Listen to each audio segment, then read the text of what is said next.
بسم اللہ الرحمن الرحیم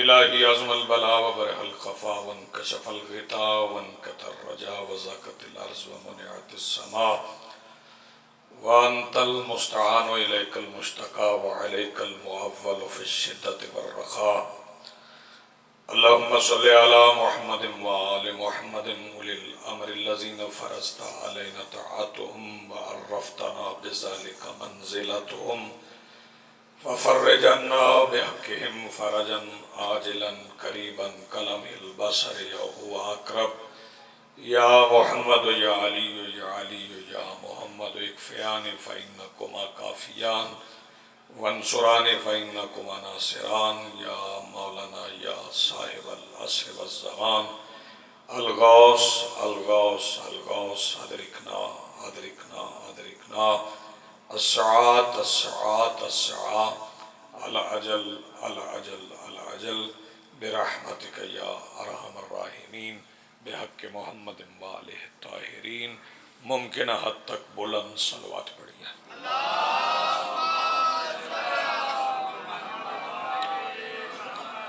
بسم اللہ الرحمن الرحیم الحمدللہ رب العالمین والصلاة والسلام علی رسولہ الکریم وآلہ الطیبین الطاہرین المعصومین المنتجبین المہدیین المظلومین المحسومین الذین اذہب اللہ عنہم الرجس وطہرہم تطہیرا۔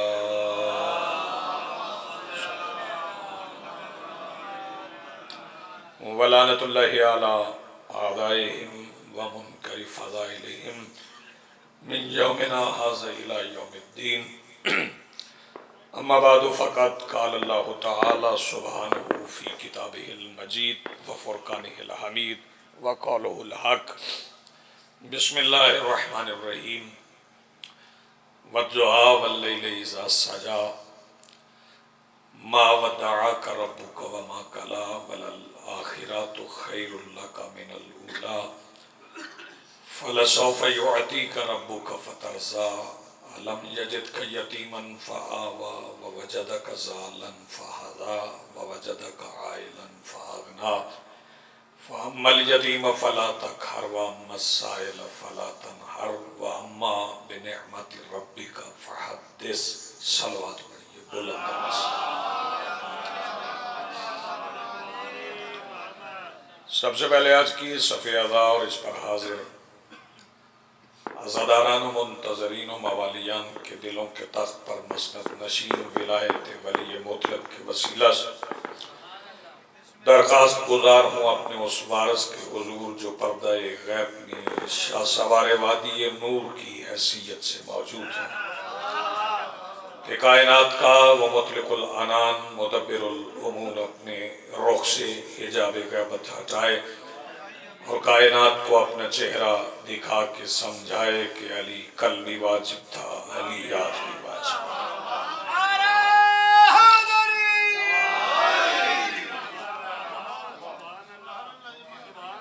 بظاہر یہ مجلس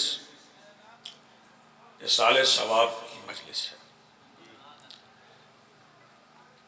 لیکن تمام مجالس ہی اصال ثواب کے لیے ہی ہوا کرتی ہیں۔ وہ ایام اعظامی ہوں، کسی مخصوصی پر ہوں، وہ اس لیے کہ جن کا ذکر ہم کرتے ہیں وہ تو محتاج نہیں اس بات کا کہ ان کا ذکر وہ افراد کریں جو صاحب و نسیان کا شکار ہوتے ہیں۔ نہ صاحب نسیان ان کا ذکر کر سکتا ہے نہ صاحب عصیان۔ عصیان والے بھی ان کا ذکر نہیں کر سکتے، نسیان والے بھی ان کا ذکر نہیں کر سکتے۔ ہاں ان کا ذکر نسیان سے بھی نجات دیتا ہے، عصیان سے بھی نجات دیتا ہے۔ یہ جو الفاظ کا گلدستہ خطبہ واعظین ذاکرین ممبر سے پیش کرتے ہیں وہ حقیقت ذکر نہیں، وہ نسبت ذکر ہے۔ ورنہ ان ذوات مقدسہ کا ذکر زبانوں سے، الفاظ سے اور لغت میں کس طرح ممکن ہے جن کا ذاکر اس وقت بھی اللہ تھا جب ابھی آواز ہی تخلیق نہیں ہوئی تھی۔ بہت شکریہ، بڑی مہربانی۔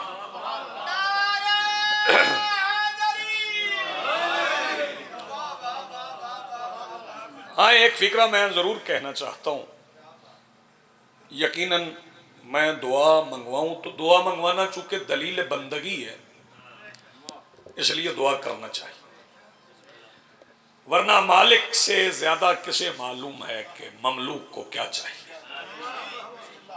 مالک زیادہ جانتے ہیں کہ بندے کو کیا چاہیے۔ تو پھر دعا اچھے مانی، دعا کیوں مانگی جاتی؟ بسم اللہ۔ دعا اس لیے مانگی جاتی ہے تاکہ بندہ اپنے بندے ہونے کا اقرار کرے اور اس کے مالک ہونے کا اعتراف کرے۔ یہ اقرار اور اعتراف کے درمیان والی کیفیت کا نام دعا ہے، اس لیے دعا مانگی جاتی ہے۔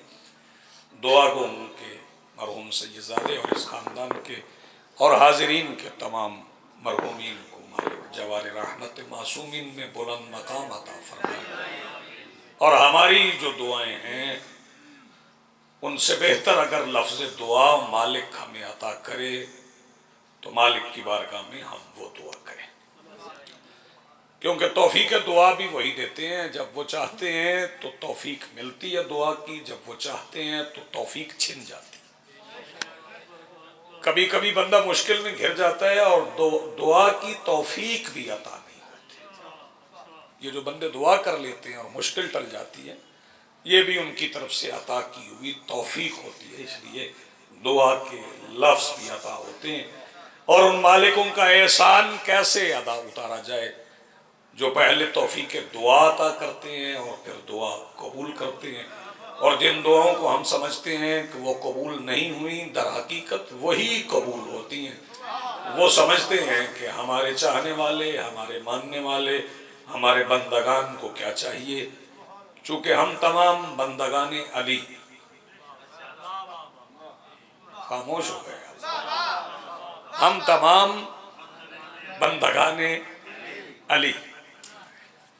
وہ اس لیے میں کہہ رہا ہوں کہ عبد کا ترجمہ بندے سے خوبصورت نہیں ہو سکتا۔ انہوں نے جو آپس میں باتیں کی ہیں وہ ہم تک پہنچانے کے لیے کی ہیں، ورنہ مرتضیٰ و مصطفیٰ کی حقیقت الگ الگ نہیں۔ کلنا محمد پہ غور کرو تو سارے ایک جیسے ہیں، پھر بھی فرما رہے ہیں انا عبد من عباد محمد، میں محمد کے بندوں میں سے ایک بندہ ہوں۔ انہوں نے مصطفیٰ کو اللہ کہے بغیر خود کو مصطفیٰ کا بندہ کہا۔ بہت شکریہ۔ رسول کو اللہ کہے بغیر خود کو مصطفیٰ کا بندہ کہہ کے ہمیں یہ درس دیا کہ ہم علی کو اللہ نہیں مانتے مگر بندے ہم علی کے ہیں۔ تو ہم بندگان علی بارگاہ احدیت میں انہی کی وساطت سے، انہی کے وسیلے سے، بلکہ میں ایک لفظ کہوں گا کہ کبھی کبھی وسیلہ ہی منزل ہوتا ہے۔ ہاں، کبھی کبھی وسیلہ ہی منزل ہوتی ہے۔ وہ جو رخ احدیت کا ان کے سامنے ہے وہ ہمارے سامنے نہیں۔ تو بات ہو رہی تھی یہ سال ثواب پہ، چونکہ دفتر اعمال بند نہیں ہوتا۔ بندے یہ سمجھتے ہیں کہ سانس بند ہونے کے ساتھ اعمال کا دفتر بھی بند ہو گیا، ایسا ہرگز نہیں، کیونکہ قرآن خود کہہ رہا ہے نحن نحیی الموت ونکتب ما قدموا وآثارہم، کہ ہم ہی مردوں کو زندہ کرتے ہیں اور ہم ہی وہ لکھتے ہیں جو تم کرتے ہو، اور وہ بھی لکھتے ہیں جو تمہارے کیے ہوئے کا اثر ہوتا ہے۔ یہ آج کی جو مجلس ہے یہ کسی کے عقیدے کا اثر ہے تو منعقد ہو رہی ہے، یہ اثر بھی لکھا جائے۔ تو ہمارے پاس اپنے مرحومین کو دینے کے لیے، اور ایک بات اور بھی عرض کروں، چونکہ ظاہراً زندگی میں جو اب زندگی ہم گزار رہے ہیں شاہ جی، بابا آصف شاہ جی، اس میں ذکر سننے کے لیے مشقت کرنا پڑتی ہے، ریاضت کرنا پڑتی ہے۔ لیکن نا مجلس کروانے کے لیے مسافر کہاں سے سفر کر کے آئے اور سننے کے لیے کون کہاں کہاں سے آئے، لیکن سانس کے زندان سے رہا ہونے کے بعد یہ زحمت بھی تمام ہو جائے گی۔ میں پھر کہہ رہا ہوں، سانس کے زندان سے رہا ہونے کے بعد اگر سانس سمجھ نہیں آ رہا تو بدن کے زندان سے، جسم کے زندان سے، تجرید کے زندان سے، یہ مشکل لفظ ہو گئی، تجرید کے زندان سے رہا ہونے کے بعد یہ زحمت بھی تمام، یہ مشکل بھی ختم، کیونکہ حدیث مبارکہ ہے کہ من مات علی حب آل محمد ماتا شہیدہ، جو آل محمد کی محبت پر مر جائے وہ شہید ہے۔ اور شہید کے معنی کیا ہے؟ نہیں، شہید کے معنی زندہ کے نہیں۔ اگر زندہ کہنا ہوتا تو سرکار فرماتے من مات علی حب آل محمد مات حیا، وہ مر کے بھی زندہ ہے۔ شہید کے معنی زندہ نہیں، شہید کے معنی ہے گواہ۔ شاہد بھی گواہ ہوتا ہے، شہید بھی گواہ ہوتا ہے۔ شاہد وہ گواہ ہے جسے جسم کی ضرورت ہے، شہید وہ گواہ ہے جسے جسم کی ضرورت نہیں۔ ہاں، مالک نے فرمایا جو آل محمد کی محبت پہ مر گیا ہم اسے گواہ بنا دیتے ہیں، اور ہر زندہ گواہ نہیں ہوتا۔ میں مختصر فکرے میں بڑی بات کہہ رہا ہوں، ہر زندہ گواہ نہیں ہوتا مگر ہر گواہ زندہ ہوتا ہے۔ نہیں، آپ متوجہ نہیں۔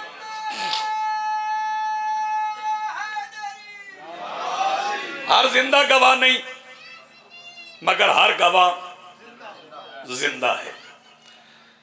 سرکار نے فرمایا جو آل محمد کی محبت پہ مر جائے وہ زندہ نہیں، گواہ ہے۔ اب یہ بغیر استثناء کے گواہ ہے۔ کس پر گواہ ہے؟ جو ہے اس پر گواہ ہے۔ یعنی جب مر گیا آل محمد کی محبت پر تو پھر انہوں نے اس محبت نے گواہ بنا دیا، اس محبت نے گواہ بنا دیا، بغیر استثناء کے گواہ بن گیا۔ پھر کہہ رہا ہوں، بار بار دوہرا رہا ہوں، بغیر استثناء کے گواہ بن گیا۔ پہلے گواہی آپ دیں گے جس جگہ پہ آپ کا جسم ہوگا وہاں گواہی دیں گے، جہاں آپ کی آنکھیں ہوں گی وہاں گواہی دیں گے، مگر جب آل محمد کی محبت پہ مر گئے تو پھر استثناء نہیں، نہ مقام کا نہ زمان کا، پھر آپ ہر زمانے پر گواہ ہیں، پھر آپ ہر مکان پر گواہ ہیں۔ یعنی آپ ایک ہی وقت میں سید کسریٰ میں بھی سن سکتے ہیں، امریکہ میں بھی سن سکتے ہیں۔ بس یوں سمجھ لیں کہ آل محمد کی محبت موت کے بعد حاضر ناظر بنا دیتی ہے۔ آپ نے غور نہیں فرمایا؟ آل محمد کی محبت،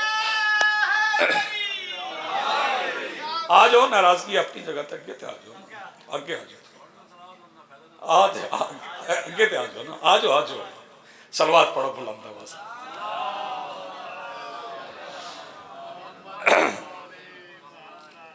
محبت گواہ بنا دیتی ہے، اور اسی محبت میں ہم ذکر محمد و آل محمد کر رہے ہیں۔ اور پھر ایک بات اور آپ کی خدمات عالیہ میں عرض کروں کہ ہم ذات آل محمد سے محبت نہیں کر سکتے، ہم ذکر آل محمد سے محبت کر سکتے ہیں، کیونکہ ذات سے محبت کرنے کے لیے ایک ذات ہے۔ چلیں ایک فکرہ اور کہہ دوں، خوبصورت مجمع ہے، امکان واجب کو نہیں سمجھ سکتا۔ پھر سن لیں، امکان واجب کو نہیں سمجھ سکتا، واجب کو سمجھ سکتا، کیونکہ وہ واجب الوجود ہے۔ میں فکرہ بڑی احتیاط سے کہوں گا، اللہ واجب الوجود ہے، آل محمد بھی ممکن الوجود نہیں۔ اس پہ غور فرمائیے گا، آل محمد بھی ممکن الوجود نہیں ہے۔ وہ کب سے ہیں اس کا تعین میں نہیں کر سکتا، 12 17 ربیع الاول 3 4 شعبان، اس پہ میں بحث ہی نہیں کرتا، مجھے ضرورت ہی نہیں۔ یہ ایام عید ہیں جو ہمیں عطا کیے گئے ہیں ہماری بقا کے لیے، ہمیں ذکر سے نسبت قائم کرنے کے لیے، تو پھر وہ کب سے ہیں؟ خدا کے نور میں نور خدا ازل سے تھا، خدا کے نور میں نور خدا ازل سے تھا، یہ زیر غور تھا کیسے سفر میں بھیجیں گے، وہ کوہ طور پہ ایک نور کی تجلی سے یہ طے ہوا تھا لباس بشر میں بھیجیں گے۔ وہ کوہ طور پہ ایک نور کی تجلی سے یہ طے ہوا تھا لباس بشر میں بھیجیں گے۔ چونکہ ذکر کرنا ہے تو میں ذکر کا آغاز کرتا ہوں۔ بسم اللہ الرحمن الرحیم۔ والضحیٰ واللیل اذا سجا، قسم ہے صبح کی اور رات کی جب وہ سانس لینے لگے۔ ما ودعاک ربک وما قلی، میرا حبیب ہم نے آپ کو کبھی تنہا نہیں چھوڑا، ہم ہمیشہ آپ کے ساتھ رہے۔ ما ودعاک ربک وما قلی، ہم آپ کے ساتھ رہے۔ یہ کون سی ذات ہے جس کے اعتماد پہ اللہ کہہ رہا ہے کہ ہم آپ کے ساتھ ہیں؟ ویسے تو ہر کسی کی شارت سے زیادہ اس کے قریب ہے، لیکن مائیت کا اعلان نہیں کر رہا، قرب کا اعلان کر رہا ہے۔ مائیت اور ہے، قرب اور ہے۔ مصطفیٰ سے مائیت کا دعویٰ ہے، ہمارے ساتھ قرب کا دعویٰ ہے، ہمارے قریب ہے۔ مائیت اور بات ہے، مائیت دونوں طرف سے ہوتی ہے۔ مالک فرما رہے ہیں ما ودعاک ربک وما قلی، ہم نے آپ کو کبھی تنہا نہیں چھوڑا۔ کون سی ذات ہے جس کے اعتماد پر اللہ کہہ رہا ہے ہم نے کبھی آپ کو تنہا نہیں چھوڑا؟ تو وہ ایک ہی ذات ہے جس نے 8 سال کے رسول کو اپنی گود میں اٹھایا اور صاحب منصب کی حیثیت سے ایک صاحب منصب کے منصب کا اعلان کیا۔ غور نہیں فرمایا آپ نے؟ صاحب منصب کی حیثیت سے ایک صاحب منصب کے منصب کا اعلان کیا۔ وہ ہستی ہے سرکار ابو طالب کی، اور میں آیت کا اگلا حصہ بھی پڑھوں گا۔ وَلَلْآخِرَةُ خَيْرٌ لَكَ مِنَ الْأُولَىٰ، اور آخرت میں ہم دنیا سے بھی زیادہ آپ کے ساتھ ہوں گے۔ تو پھر مجھے کہنے کی اجازت دیجئے کہ جس طرح مصطفیٰ زمین پر ابو طالب کی انگلی پکڑ کے چلے، قرآن کی آیت واضح کر رہی ہے کہ حشر میں بھی کل کائنات کا شفیع انگلی ابو طالب کی پکڑ کے آئے گا۔ نہیں آپ سلامت رہو۔ میں یہاں پر 2 مصرے سرکار ابو طالب کی فضیلت میں پڑھنا چاہ رہا ہوں، اگر آپ اجازت دیں تو۔ اجازت ہے جی، میں 2 مصرے پڑھوں۔ وسعت ظرف،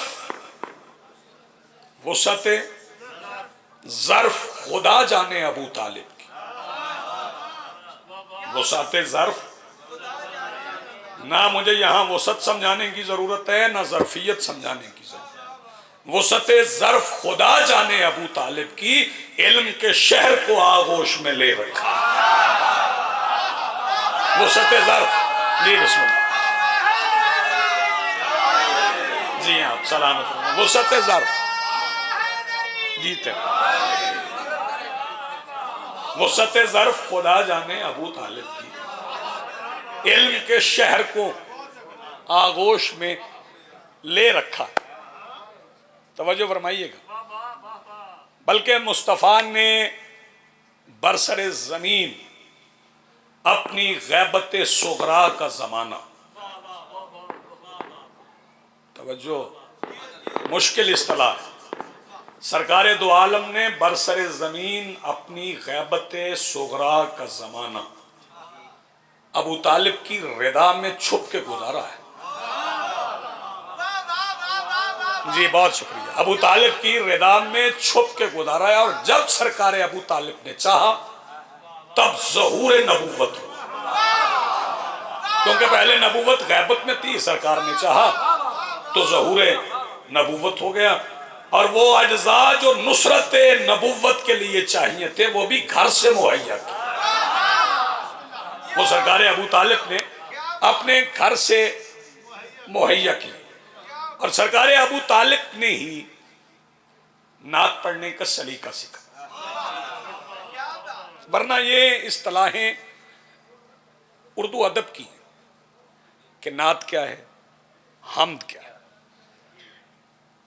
اس کا حقیقت سے تعلق کب ثابت ہوگا یہ مجھے معلوم نہیں، لیکن یہ اصطلاحیں رائج ہیں، فی الوقت رائج ہیں۔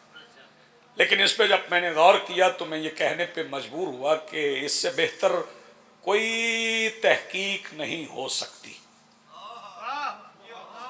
اس سے بہتر کوئی تحقیق نہیں ہو سکتی، حمد اور نعت میں تفریق نہیں ہو سکتی۔ نہیں سمجھا. حمد اور نعت میں تفریق نہیں ہو سکتی. اور شام کو یاد محمد کا دیا روشن کر, شام کو یاد محمد کا دیا روشن کر, پھر کوئی رات بھی تاریک نہیں ہو سکتی, پھر کوئی رات بھی تاریک نہیں ہو سکتی. بابا جی بات کر لے, آپ میرا مصرع سنتے جائیے گا. پھر کوئی رات بھی تاریک نہیں ہو سکتی. اور میرے احباب جہاں نعت سے روکا جائے, مدینے سے لے کے سید کسران تک, میرے احباب جہاں نعت سے روکا جائے, کوئی مسجد ہو کبھی ٹھیک نہیں ہو سکتا. میرے احباب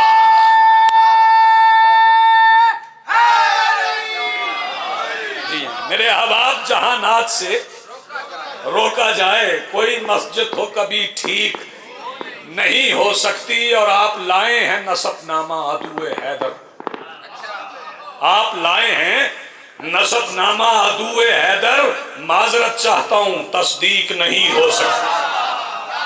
آپ لائے ہیں نسب نامہ عدو حیدر, معذرت چاہتا ہوں تصدیق نہیں ہو سکتی. بندے جلوس نکال کے بڑے راضی ہیں, تو میں ان سے کہتا ہوں کہ میلاد مصطفیٰ کے جلوسوں کا راستہ, مجھے بابا جی نے پابند کر دیا, میرے ذہن میں بہت کچھ تھا. میلاد مصطفیٰ کے جلوسوں کا راستہ ہموار کر گیا ہے مہینہ حسین کا. ہاں, بڑے سادہ مصرے ہیں, اس سے سادہ ہو نہیں سکتے نا. میلاد مصطفیٰ کے جلوسوں کا راستہ ہموار کر گیا ہے مہینہ حسین کا. اور بابا جی مصرے دو سنا کے شاید میں بات تمام کر لوں کہ قطرے جبین ختم الرسل کے بنے نبی, قطرے جبین ختم الرسل کے بنے نبی, مسلم حبیب جان پسینہ حسین کا.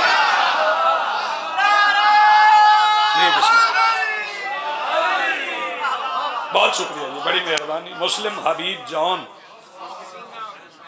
پسینہ حسین کا. میں اس سلسلے کو جاری رکھتے ہوئے دو مصرے اور پڑھتا ہوں, چونکہ بات ابھی ذات اور ذات کی ہو رہی تھی. میں صفت سوچوں تو ایک ذات لکھی جاتی ہے, میں صفت سوچوں تو ایک ذات لکھی جاتی ہے. حمد کہتا ہوں مگر نعت لکھی جاتی ہے. میں صفت سوچوں تو ایک ذات لکھی جاتی ہے, حمد کہتا ہوں مگر نعت لکھی جاتی ہے. ان کے دربار میں آواز ہے دھیمی کس کی, یہ زمانوں کے تسلسل میں صرف ایک وقت کے لیے نہیں, ان کے دربار میں آواز ہے دھیمی کس کی, بس یہی دیکھ کے اوقات لکھی جاتی ہے. ان کے دربار میں اوقات ہے, آواز ہے دھیمی کس کی, بس یہی دیکھ کے اوقات لکھی جاتی ہے. اور چونکہ نعت کا سلسلہ جاری ہو گیا, ایک نعت اور پڑھنا چاہتا ہوں, لیکن اس سے پہلے آپ صلوات ممکنہ حد تک بلند پڑھیں.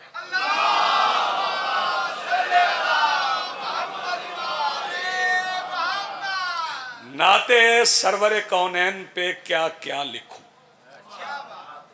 اچھا ایک بات اور سن لیں, اگر نعت پہ منقبت کا گمان نہ ہونا تو وہ نعت نعت ہی نہیں. ہاں پھر کہہ رہا ہوں, اگر نعت میں منقبت نظر نہ آئے تو پھر وہ نعت نہیں. نعت سرور کونین پہ کیا کیا لکھوں. اگلے مصرے پہ جو بندے نہیں بول سکے نا وہ بولیں. نعت سرور کونین پہ کیا کیا لکھوں, دل یہ کہتا ہے کہ اکبر کا سراپا لکھوں. بہت شکریہ, بڑی مہربانی. نعت سرور کونین پہ کیا کیا لکھوں, دل یہ کہتا ہے کہ اکبر کا سراپا لکھوں. اور فرق بھائی عجیب مصرے ہیں, لکھنے پڑ جائیں 1.25 پیمبر مجھ کو. ہاں لکھنے پڑ جائیں 1.25 پیمبر مجھ کو, ان کی سیرت پہ جو مضمون ذرا سا لکھوں. ان کی سیرت پہ جو مضمون ذرا سا لکھوں. اور مصرے سنیے گا, اٹھ کے محراب سے آئے در زہرا پہ رسول. اشرے ایک طرف اور یہ شعر ایک طرف. اٹھ کے محراب سے آئے در زہرا پہ رسول، اور کیا واعظ و معراج کا رستہ لکھو۔ جی بسم اللہ، بہت شکریہ۔ اٹھ کے محراب سے آئے در زہرا پہ رسول، اور کیا واعظ و معراج کا رستہ لکھوں۔ میں قلم رکھتا ہوں اور سجدے میں گر جاتا ہوں، میں قلم رکھتا ہوں اور سجدے میں گر جاتا ہوں، اور میں نے کوشش کی ہے کہ اعتدال قائم رہے۔ میں قلم رکھتا ہوں اور سجدے میں گر جاتا ہوں، اپنی بات نہیں کر رہا، میں قلم رکھتا ہوں اور سجدے میں گر جاتا ہوں، وہ خفا ہوں گے اگر ان کو خدا سا لکھوں۔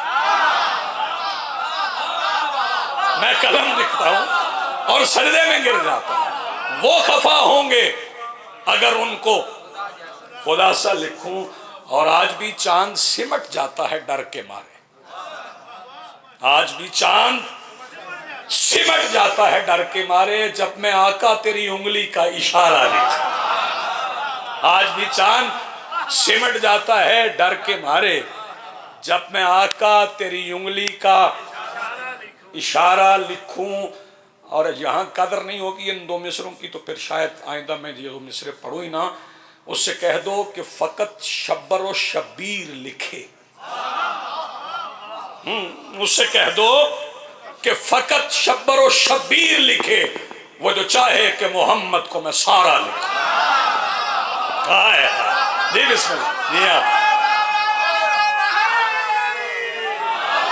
اس سے کہہ دو کہ فقط شبر و شبیر لکھے، وہ جو چاہے کہ محمد کو میں سارا لکھوں۔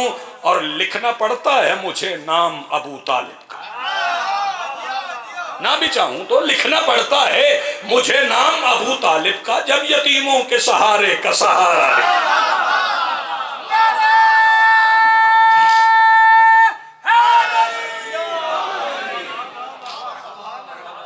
سب سے رسول بھیجنا مشکل نہیں تھا، رسول کا تعارف مشکل تھا۔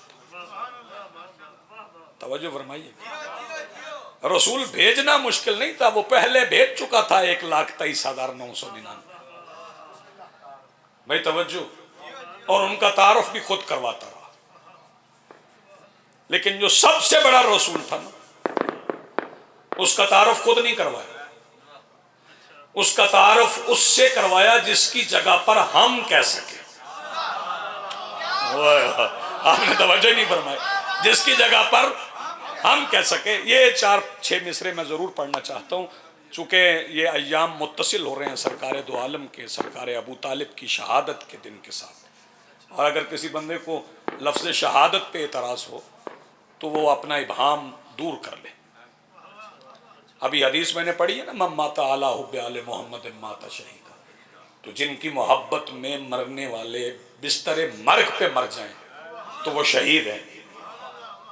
ان کے لیے لفظ رحلت مناسب نہیں، لفظ وفات مناسب نہیں، ان کا بھی یوم شہادت ہے، اور ان کے شہید ہونے کے لیے قتل ہونا ضروری ہوتا تو اللہ کے ناموں میں ایک نام شہید نہ ہوتا۔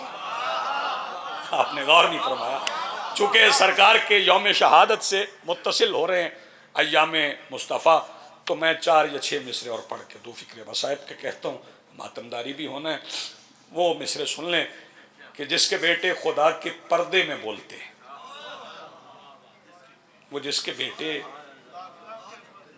خدا کے پردے میں بولتے ہیں، وہ کس کے پردے میں بولتا ہے؟ وہ جس کے بیٹے خدا کے پردے میں بولتے ہیں، وہ کس کے پردے میں بولتا ہے؟ وہ جس کی گودی میں پلنے والے خدا کے لہجے میں بولتے ہیں، وہ کس کے لہجے میں بولتا ہے؟ اچھا، انہی کو زیبا ہے، اس کو سجدہ وہی کریں گے، انہی کو زیبا ہے، انہی کو زیبا ہے، اس کو سجدہ وہی کریں گے، ہم ان کے سجدے کو اپنا مسجود جانتے ہیں۔ اچھا چلیں، گزر گیا مصرع، سروں سے گزر گیا، تو میں اگلا مصرع پڑھتا ہوں۔ ایک ترکیب ہے حسن و جمال، اسے میں نے از خود تبدیل کیا ہے، اسے جسم و جمال کیا ہے، کیونکہ مصرع کی معنویت ختم ہو جاتی ہے اگر میں ترکیب تبدیل میں کرتا۔ انہی کو زیبا ہے، اس کو سجدہ وہی کریں گے، انہی کو زیبا ہے، اس کو سجدہ وہی کریں گے، ہم ان کے سجدے کو اپنا مسجود جانتے ہیں۔ دلیل وحدت علی کا بابا کہ ان کے جسم و جمال سے ہم خدا کو موجود جانتے ہیں، کہ ان کے جسم و جمال سے ہم خدا کو موجود جانتے ہیں۔ اور میں اس پہ لکھوں تو کیسے لکھوں؟ وہ جس کی آغوش کو محمد مقام محمود جانتے ہیں، وہ جس کی آغوش کو محمد مقام محمود جانتے ہیں۔ بس آخری 4 یا 5 مصرے، اسی کا منبر، اسی کا خطبہ، اسی کی دعوت، اسی کا دعویٰ، دلیل بھی وہ، وکیل بھی، اسی کا منبر، اسی کا خطبہ، اسی کی دعوت، اسی کا دعویٰ، دلیل بھی وہ، وکیل بھی وہ۔ فضیلتوں کا وہ سلسلہ ہے، میں کس کو کس سے بلند لکھوں، یتیم بھی وہ، کفیل بھی۔ فضیلتوں کا وہ سلسلہ ہے، میں کس کو کس سے بلند لکھوں، یتیم بھی وہ، کفیل بھی وہ۔ یہی ہے بہتر میں ڈوب جاؤں کہ حیرتوں کا بپھرتا پانی تو میرے سر تک پہنچ رہا ہے۔ میں ایک معراج کو ہی دیکھوں تو اس کے گھر سے نکل کر رستہ اسی کے گھر تک پہنچ رہا ہے۔ آباد رہیں، سلامت رہیں۔ چونکہ مجلس کا اختتام مناسب نہیں، بغیر اس ذکر کے جس حصے میں آل محمد کے فضائل مصائب سے ابھر کر آئے۔ فضائل کا اندازہ اتنا حالت امن میں نہیں ہوتا، اصل فضائل معلوم ہوتے ہیں مصائب کے ایام سے، مصائب کے لمحات سے۔ یہ ہماری تقسیم ہے کہ ہم نے مصائب کو فضائل سے الگ کر لیا۔ بے شک ایسا ہے۔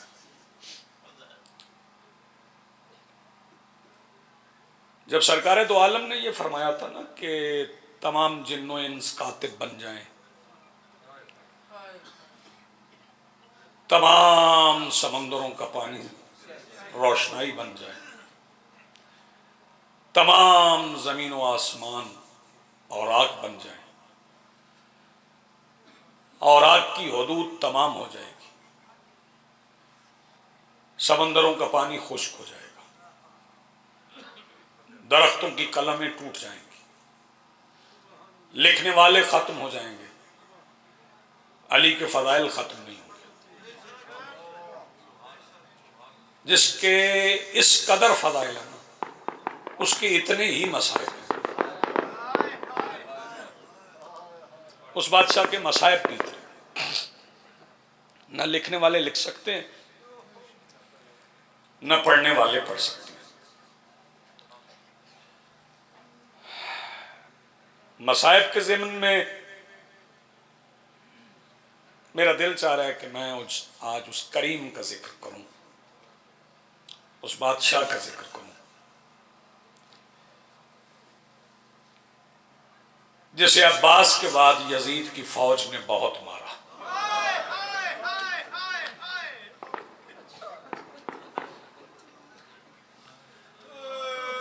جناب جعفر شوستری صاحب نے اپنی کتاب خصائص الحسینیہ میں مولا حسین کے زخموں کی تعداد لکھی۔ وہ فرماتے ہیں جتنے قرآن کے آراب ہیں اتنے حسین کے زخم تھے۔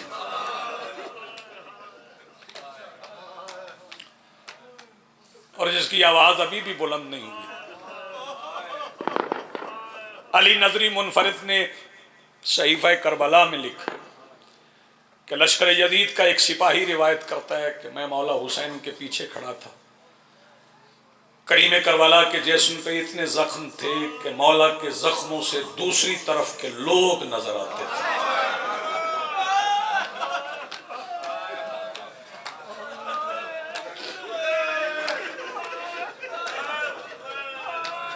جزاک اللہ، مرحبا، آوازیں بلند ہو گئیں۔ اگر کسی بندے نے اپنے طور پہ بیٹھ کے گھر میں رونا ہونا تو میں اسے ایک تجویز دوں گا، وہ سرکار علامہ عبدالعلی ہروی صاحب کی مواعظ حسنہ میں سے کریم کربلا کی شہادت پڑھے، جیسے انہوں نے لکھی ہے ویسے کوئی مقتل نویس بھی نہیں لکھ سکتا۔ وہ فرماتے ہیں کہ انصار اقربا اصحاب کی شہادت کے بعد کریم کربلا کا اختیار طلوع ہونا شروع ہوا. اس کے بعد اختیار طلوع ہوا. سرکار علامہ عبدالعلی ہروی جو آپ اپنے زمانے کے مجتہدین کے استاد تھے مگر مجتہد کہلواتے نہیں تھے، وہ لکھتے ہیں، ترجمہ کیا ہے سید محمد ستین سرسوی صاحب نے. وہ فرماتے ہیں جب تیر مولا کے جسم کے قریب آتے تھے تو فضا میں معلق ہو جاتے تھے اور مولا سے عرض کرتے تھے مولا آپ حاکم عناصر کائنات ہیں اور ہم عناصر کائنات میں سے ایک عنصر ہیں، ہمارے لیے کیا حکم ہے، ہم تحلیل ہو جائیں، زمین پہ گر جائیں یا فضاؤں میں چلے جائیں؟ پھر مولا اجازت مرحمت فرماتے کہ تم ظالم کے ظلم کو انجام تک پہنچا.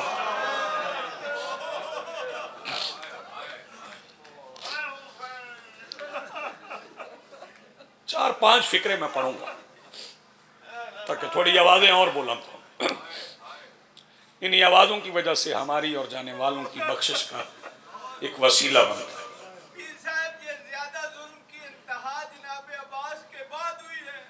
جی بے شک بے شک، کیونکہ سب سے مشکل مرحلہ کریم کربلا کے لیے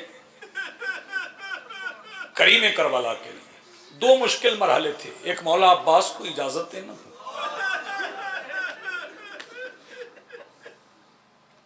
ایک سید الساجدین کو خاموش کروانا.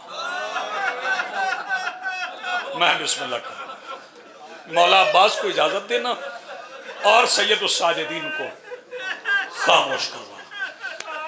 مولا عباس کو اجازت دیتے ہوئے آپ نے ذکر چھیڑ دیا تو مولا نے یہ فرمایا تھا، جب مولا عباس کو رخصت کر رہے تھے تو رخصت کرنے سے پہلے یہ فرمایا کہ عباس جاؤ ضرور مگر جانے سے پہلے یہ سن لو میں اتنی دیر ہوں جتنی دیر تم ہو. جزاک اللہ، مرحبا. اور مولا سجاد کے خیمے سے نکلنا یہ کریم کربلا کے لیے، چونکہ میرے پاس متبادل لفظیں نہیں ہیں اس لیے میں یہ کہہ رہا ہوں، بڑا مشکل تھا. اور پھر اس خیمے سے نکل کے کریم کربلا اپنے خیمے میں تشریف لے.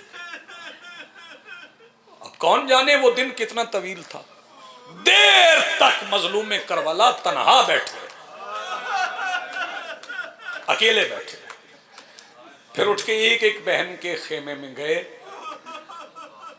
سب سے اخیر میں اس بہن کے خیمے میں آئے جس نے 30,000 دینار اپنا حصہ ڈال کر زمین کربلا خریدنے کے بعد اپنے بیٹوں کو بلا کے کہا تھا انہوں محمد تم اپنی قبروں کی جگہ ڈھونڈ لو، میں نے جاگیر اکبر کے نام کر دی.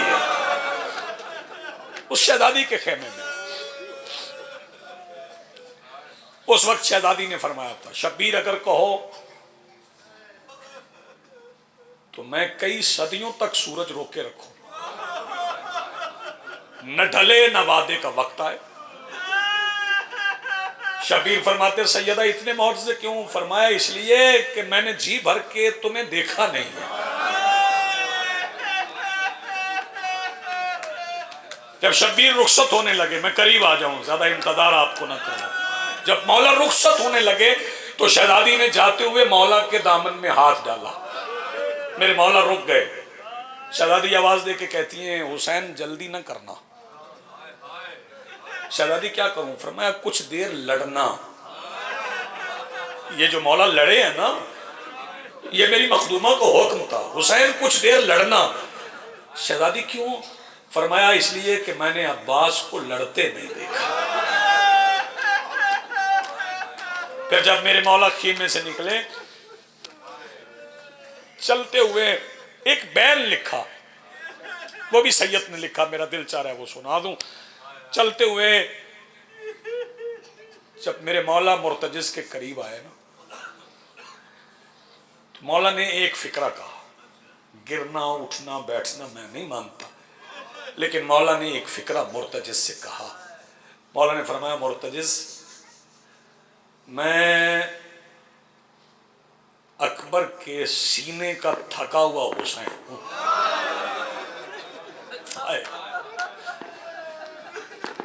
سوار ہونے میں میری مدد کر۔ یہی فکرہ مجھے کہنا۔ مرتجز کے گھٹنے زمین پہ لگے، شبیر پہلی بار کسی کے زانوں پر پیر رکھے بغیر مرتجز پہ سجی ہوئی زین میں بیٹھتے بیٹھتے پھر اتر گئے، کیونکہ جیسے حسین زین چھوڑ کے گئے تھے ویسے تھی نہیں،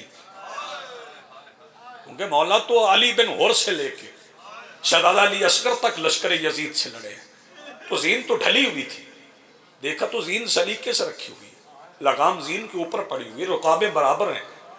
مولا اتر کے فرماتے ہیں مرتجز تجھے تیار کرنے والے تو سارے فرات کے کنارے پہ سو گئے، یہ تمہیں تیار کس نے کیا؟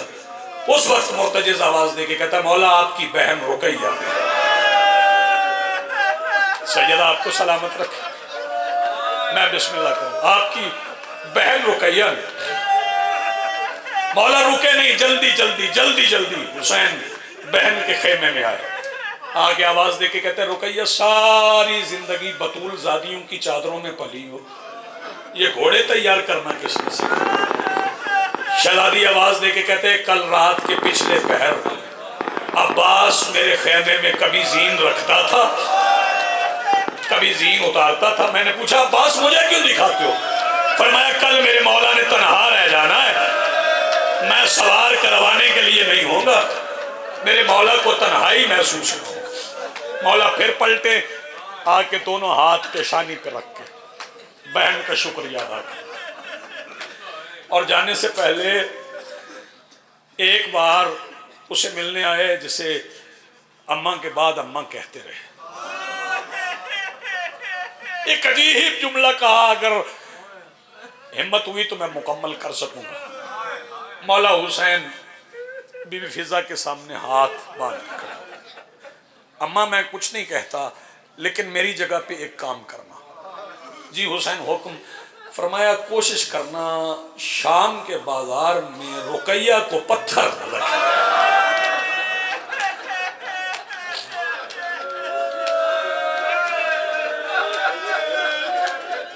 سیدہ عالمین آپ کو اجر عظیم عطا فرمائے۔ مولا پھر خیمے سے برآمد ہوئے، پھر مرتجز نے گھٹنے زمین پہ رکھے، پھر کریم کربلا مرتجز پہ بیٹھے، مرتجز پہ بیٹھ کے آخری فکرہ کہہ رہا ہوں، فرمایا مرتجز چل، نہیں چلا، پھر فرمایا مرتجز چل، نہیں چلا۔ کتنا کریم تھے میرے مولا، نہ لگام کھینچی، نہ تازیانہ مارا، نہ مہمیز کیا، پھر پیار سے کہا مرتجز چل، نہیں چلا۔ بادشاہ فرماتے ہیں اگر تھک گئے ہو نا میں پیدل چلا جاتا، جاؤ مدینے چلے جاؤ۔ مرتجز آواز دے کے کہتا ہے مولا میں کوئی مسلمان نہیں آخری وقت میں ساتھ چھوڑ دوں۔ فکر سن لیں، میں کوشش کر رہا ہوں کہ آپ کو زیادہ زحمت نہ ہو، پھر چلتا کیوں نہیں؟ مرتجز کہتا ہے مولا میں آپ کے گھر کا پرانا نوکر ہوں، میں آپ کے گھر کی تہذیب سے واقف ہوں، مجھے معلوم ہے آپ کے گھر میں باپ بیٹیوں کے لیے رکتے ہیں۔ آیا اچھا مرتجز، فرمایا میں بیٹی کے لیے رک گیا ہوں۔ مرتجز کہاں ہے بیٹی؟ فرمایا مولا میرے سوموں میں دیکھی۔ اللہ اکبر۔ جب میرے مولا نے دیکھا تو 3.5 سال کا قرآن عصمت کربلا کی مٹی پر مرتجز کے سوموں میں، مولا سے زین چھٹ گئی، شبیر مٹی پہ بیٹھ گئے، رحل امامت میں قرآن عصمت کو رکھا۔ بس آخری فکرہ کہہ رہا ہوں، بیٹی کا وہ سر چوما جو ابھی زخمی نہیں ہوا تھا، سر چوم کے شبیر آواز دے کے کہتے بس سکینہ آج کے بعد پتھر پہ جگہ ملے وہاں سجدہ کرنا، ریت پہ جگہ ملے وہاں نماز پڑھ لینا، سجاد سے نہ کہنا ان کی گردن میں توق، کمر میں لنگر، ہاتھوں میں ہتھ کڑیاں، پیروں میں بیڑیاں ہوں گی۔ مولا نے یہ فکرہ کہا، شہزادی بابا کے زانوں سے اٹھی، اٹھ کے شہزادی چلی۔ آخری لفظ میں کہہ رہا ہوں، پتہ نہیں کون سا بندہ ہائے کر سکے۔ شہزادی چلی تو سید کسریٰ والو، جس کا ہاتھ علی اکبر کے سینے سے برچھی کھینچتے ہوئے نہیں کانپا نا، وہ حسین دھاڑے مار کے روئے۔ سوال کرو کہ حسین کیوں روئے؟ حسین نے اپنی زندگی میں اپنی بیٹی کو یتیموں کی طرح چلتے دیکھا۔ حسین آواز دے کے کہتے سکینہ، شہزادی آواز دے کے کہتی بس بابا آپ وہ صبر دکھاؤں گی، آپ کے دشمن کہیں گے یہ بھی فاطمہ ہے۔ ماتم حسین